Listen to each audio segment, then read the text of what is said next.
자, 오늘 코스피가 좀 빠지면서 물론 코스닥도 빠졌고요. 많은 주식들 가격이 내려가고 있습니다.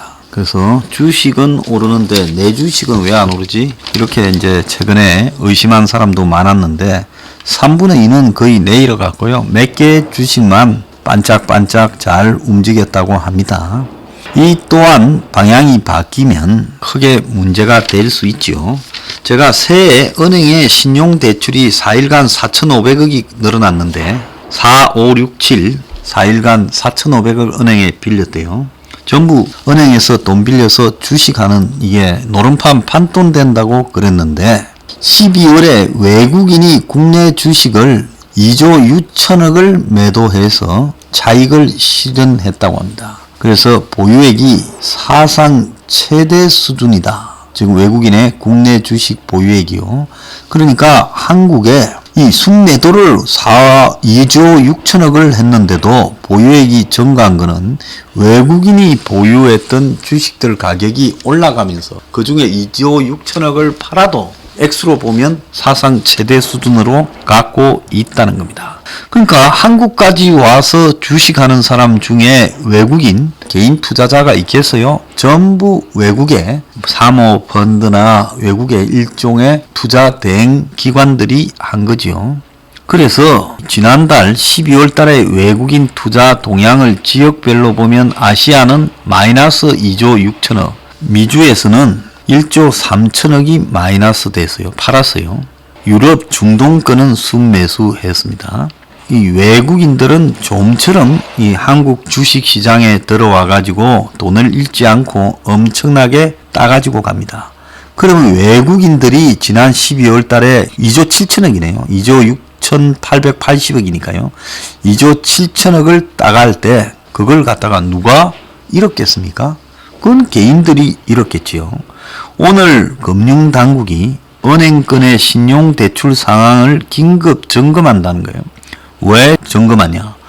올해 들어서 신용대출이 작년에 한때 중단해서 12월 달에 막아놓고 있었는데 올해 들어서 또 4일 만에 4,500억이나 생기고 마이너스 통장이 7,400개나 생기니까 이거 심각하다 생각을 해서 급히 막고 있는 중인 겁니다.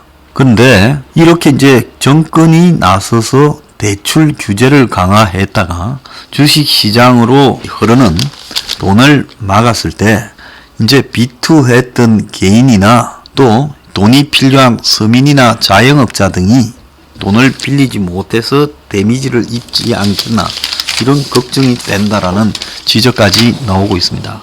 매우 심각한데 도박장을 계속 운영하고 있어요.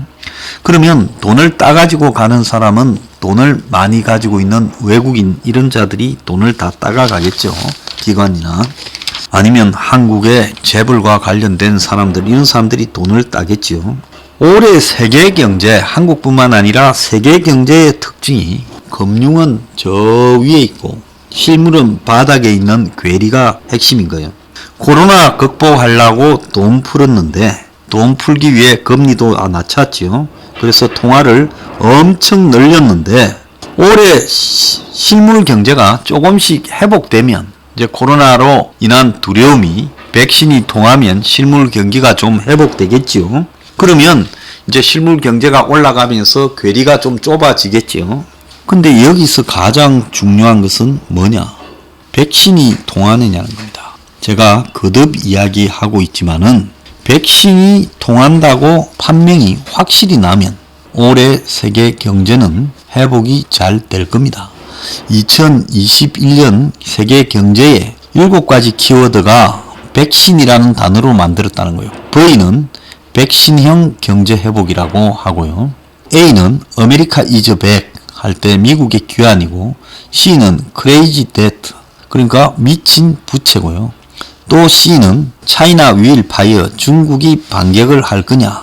I는 인베스트먼트 인 ESG 그러니까 코로나 위기 속에서 ESG 투자가 시대가 열린 거냐. 자, ESG 투자라고 말하는 것은 환경 그리고 사회 지배구조 등을 의미하는 단어를 합쳐서 ESG라고 합니다. 이거는 트럼프가 물러가고 바이든이 된 부분과 긴밀하게 관계가 있겠지요. 또 N은 뉴딜 이즈 에브리웨어, 그러니까 세계적으로 뉴딜 열풍이 있느냐. 마지막으로 E는 environment is new economy, 그러니까 환경이 경제다. 이런 부분이다. 이렇게 이야기를 하고 있는데요. 제가 봤을 때 다른 거 아무것도 필요 없고 백신이 통하느냐가 핵심이라고 봅니다.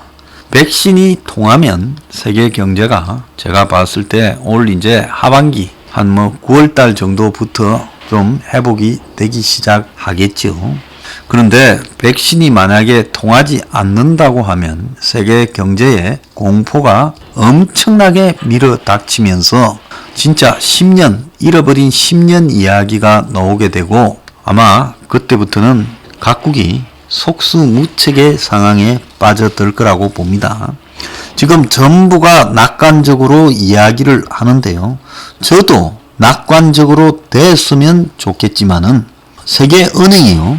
올해 경제가 4%, 중국은 7.6% 성장한다고 황당한 소리를 하는데, 그런데 또 하나 이야기로는 방역이 백신 공급이 영향이 없고 신규 확진이 더 퍼져나가게 되면 성장률은 1.6%로 뚝 떨어질 거라고 말을 하고 있습니다. 지금 이야기하기 때문에 1.6%지 실제로는 1.6% 정도가 아니라 엄청난 마이너스 성장이 될 거라고 봅니다. 제가 제일 하기 쉬운 게 WHO나 세계은행이나 IMF 이런 거라고 봐요. 왜? OECD도 그렇고 예측이라는 걸 그때 바꿔가면서 부끄러워하지도 않고 맨날 수치를 바꾸잖아요. 그래서 세계 경제의 핵심은 백신이다. 바이든이 중국과의 관계에서 주로한 세계 경제에 영향이 있겠지만은 이 또한 백신이 무력화되어 버리면 아마 답이 없는 상황이 벌어질 거다. 이런 부분이 있습니다. 그래서 백신 출시 지연이나 백신 접종 거부감 이런 거는 아무것도 아니고요. 지금 현재 백신의 성능이 먹혀든다라고 하면서 모든 추정을 하고 있는 겁니다. 그래서 9월달쯤 가서 보면 백신이 듣지 않는다. 이렇게 될 때 아마 세계 경제는 완전히 혼란에 빠져들 거고 한국에는 금융위기가 시작되고 부동산도 슬슬 가라앉기 시작할 거라고 봅니다. 지난해에 부동산 시장에 유입된 돈이 360조라는 거예요. 아파트 매매 거래만 총 282조 2천억이 들어왔다는 거예요. 2019년에는 얼마냐? 246조라는 거예요. 그러니까 110조 이상이 한 해 만에 늘어났다는 거예요. 이전에 가장 많았던 거는 2015년에 262조 8천억인데 이것보다도 90조가 더 늘어났다는 겁니다.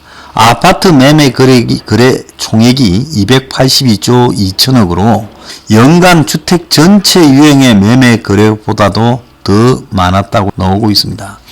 그러니까 한마디로 돈이 경기 침체로 부동산판에 다 몰려들었다라고 봐야 돼요.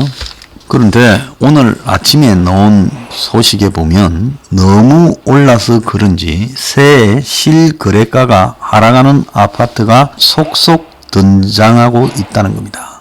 단기적으로 가격이 급등하면서 사실상 호가만 높아졌지 살려고 하는 사람들이 스톱하면서 지금 이제 가격을 낮추는 일이 발생하고 있다는 거예요. 지금 새해 첫날부터 8일까지 서울 지역에 50건의 아파트 거래가 신고됐는데 현재까지 신고된 내용을 보면 이 내려간 가격이 많다라는 겁니다. 절반인 15개가 직전 실거래가 또는 최고가보다 낮게 거래되었다는 거예요. 그래서 이례적으로 아파트 가격이 주춤해지고 내려가는 현상이 발생하고 있다는 거예요. 무조건 오르는 게 아니라 오르는 것도 어느 정도 올라가고 나면 한계가 있는데 자, 지금 코로나로 인해서 경기가 이렇게 좋지 않고 금리도 올라갈 가능성이 있는 상황에서 집이 계속 갈 수는 없다는 겁니다. 결국 금리를 조금씩 높여가지고 시중에 있는 돈을 흡수하는 방법 외에는 없다는 거예요. 그래서 정부가 완전히 정책을 불신당하고 경제 주체들이 불안하죠. 실물 경제에 대해서 불안감을 느끼면서 과거에 있었던 폭등을 이은 폭락을 다 잊어먹었는데 이런 부분들이 시장을 지배하고 있다는 겁니다. 그 망각이라는 게 굉장히 중요한데요. 사람들이 금융 기억을 매우 짧게 가진다는 겁니다. 그래서 항상 2000년에도 닷컴 버블, 한국에는 97년에 외환위기, 일본에는 잃어버린 20년, 그리고 2007년에 미국 주택시장 버블 등이 다 꺼져서 이런 폭등은 항상 거품이 꺼지는 걸 동반한다는 걸 알아야 된다.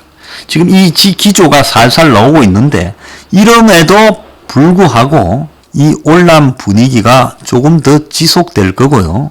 실제로 이 정권이 양도세 등을 낮추어 가지고 아파트 거래를 재보선 전에 활성화시킬 겁니다.